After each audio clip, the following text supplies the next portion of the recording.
Forum of Communities Discriminated on Work and Descent. Discrimination based on work and descent affects more than 270 million people worldwide. Our communities can be found on all continents: Dalits in South Asia, Roma in Europe, Haratin also and others in Africa, and Quilombola and Palenque in Latin America. Discrimination based on work and descent is often associated with notions of purity and pollution and practices of untouchability. This affects our communities since we are faced with harassment and violence on a daily basis and face extreme forms of discrimination in accessing education, employment, but also other basic services. Many children from communities discriminated on work and descent are out of school. And this is because many times the system explicitly and systematically discriminates against them.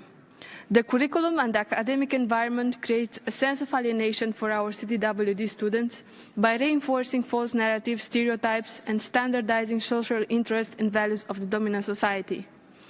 Roma students, more specifically, are often placed in separate, segregated schools and classes, significantly impacting their quality of life.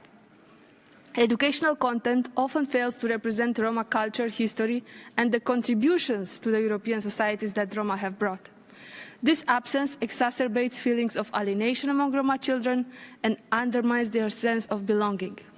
There's a lack of mentors for Roma children, a lack of Roma teachers who can serve as role models, and if there are some, they are rather auxiliary staff and not teachers as such. In many instances, Roma students face discrimination from both peers and educators. At the European level, a good practice is the Council of Europe Committee of Ministers' recommendation to Member States on the inclusion of Roma history and travellers in school curricula and teaching materials.